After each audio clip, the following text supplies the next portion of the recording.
Promotions in our armed forces are never given lightly, and posthumous promotions are the highest mark of respect for duty performed even unto death.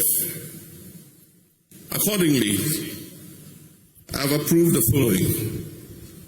Squadron Leader Peter Bafemi Anala is promoted to the rank of Wing Commander.